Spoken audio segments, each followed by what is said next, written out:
Hi favourite families எல்லாருக்கும் வணக்கங்க. இன்றைக்கி என்ன வீடியோ ஷேர் பண்ணியிருக்கேன்னா, டெலிவரிக்கு முன்னாடி நாள் எடுத்த வீடியோ தாங்க. அதாவது அட்மிஷன் போகிற அன்றைக்கி எடுத்த வீடியோ.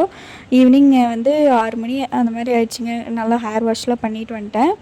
அப்புறம் வந்து கொண்டு வர திங்ஸ் எல்லாம் வந்து மாமா கொண்டு வந்துட்டாங்க. அப்புறம் கொஞ்சம் கடைக்கு போய் திங்ஸ் எல்லாம் வாங்கிட்டு வந்துட்டு, பாப்பாவுக்கு வந்து தம்பி கொடுப்பான்னு சொல்லி நாங்கள் ஒரு கிஃப்ட் வாங்கிட்டு வந்திருந்தேங்க. அதுக்கப்புறம் டின்னருக்கு வந்து 2 இட்லி மட்டும் லைட்டாக சாப்பிட்டு வர சொல்லியிருந்தாங்க. 10 அப்புறம் எதுவும் சாப்பிடக்கூடாதுன்னு டாக்டர் வந்து முன்னாடியே சொல்லி அனுப்பிட்டாங்க.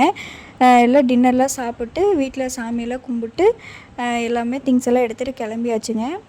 அங்கே வந்து பாப்பா வந்து வீட்டில் சாப்பிட வச்சுட்டு இருந்தால் டைம் ஆயிரும். 9:30க்கு மேலே ஆயிடுச்சு. நாங்கள் கிளம்பும்போது 8 வர சொன்னாங்க. 9:30 ஆயிடுச்சு. அப்புறம் அதனால் அங்கே வந்து அம்மா சாப்பாடு ஊட்டிகிட்டு இருந்தாங்க. அப்புறம் எங்களுக்கு ரூம் வந்து எல்லாமே ஃபில் ஆகிருந்தனால ஃபஸ்ட் ஃப்ளோரில் வந்து கொடுத்தாங்க. ரூம் நம்பர் வந்து 101 ரூம் வந்து கொடுத்துருந்தாங்க. அந்த ரூம் பார்த்திங்கன்னா அப்படியே அந்த ஃப்ளோரில் தான் வந்து ஆப்ரேஷன் தியேட்டருக்கு பக்கத்துலேயே வந்து கொடுத்துருந்தாங்க. உள்ளே வந்து பெட்டெல்லாம் வந்து அட்ஜஸ்ட் பண்ணுற மாதிரிலாம் இல்லைங்க. நெக்ஸ்ட் டே வந்து எங்களுக்கு ரூம் வந்து ஷிஃப்ட் பண்ணி கொடுத்துருவோம். இப்போ வந்து சும்மா அட்மிஷன் தானே அப்படின்னு சொல்லிட்டு இந்த ரூம் தான் வந்து கொடுத்துருந்தாங்க. திங்ஸ் எல்லாம் நாங்கள் வச்சுட்டு எங்களுக்கெல்லாம் அரேஞ்ச் பண்ணி கொடுத்துட்டு அம்மாவை பாப்பாவை வந்து வீட்டுக்கு அனுப்பிட்டேங்க. ஏன்னா இங்கேருந்து அவள் வந்து கரெக்டாக தூங்க முடியாது அப்படிங்கிறதுக்காக அனுப்பிவிட்டோம். அப்புறம் சிஸ்டர் வந்து பேங்கிள்ஸ் எல்லாம் கழட்டிருங்க, எல்லா ஜுவல்ஸு எல்லாமே வந்து ரிமூவ் பண்ணிடணும் அப்படின்னு வந்து சொல்லியிருந்தாங்க.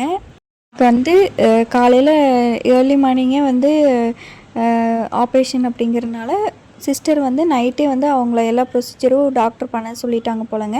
அதனால் வந்து நைட்டே வந்து எனக்கு இதெல்லாம் ரிமூவ் பண்ணதுக்கப்புறம் அவங்களோட ப்ரொசீஜர்லாம் பண்ணிவிட்டு நல்லா வந்து குளிச்சுட்டு வர சொல்லிட்டாங்க. குளிச்சுட்டு வந்ததுக்கப்புறமா வந்து தலைலாம் வந்து நல்லா ப்ராப்பராக சிக்கெடுத்து லூஸாக வந்து பின்னி போட்டுக்க சொல்லிட்டாங்க. அப்புறம் அந்த வேலையெல்லாம் முடிச்சுட்டு டேடி வந்து அவர் வந்து செட்டில் ஆகிட்டார். நான் தான் பாவம் அப்படின்னு சொல்லிட்டு இருந்தேன். ஏன்னா வந்து மார்னிங் வந்து ஆப்ரேஷன் போது நமக்கு ஒரு பயமாக இருக்கும்ல. அப்படியே வந்து 2 பேரும் வந்து படுத்திருந்தாங்க. எனக்கு தூக்கம் கொஞ்சம் நேரம் வரல. அதுக்கப்புறம் நான் தூங்கிட்டேன். காலையில் வந்து நேரமாக எந்திரிக்கணும் அப்படிங்கிறக்காக. வீடியோ வந்து அட்மிஷனுக்கு முன்னாடி நாளுங்க அப்போ எடுத்த வீடியோ. அந்த அன்றைக்கே வந்து நான் டியூஸ்டேங்கிறனால நல்லா வந்து சாமியெல்லாம் கும்பிட்டேங்க.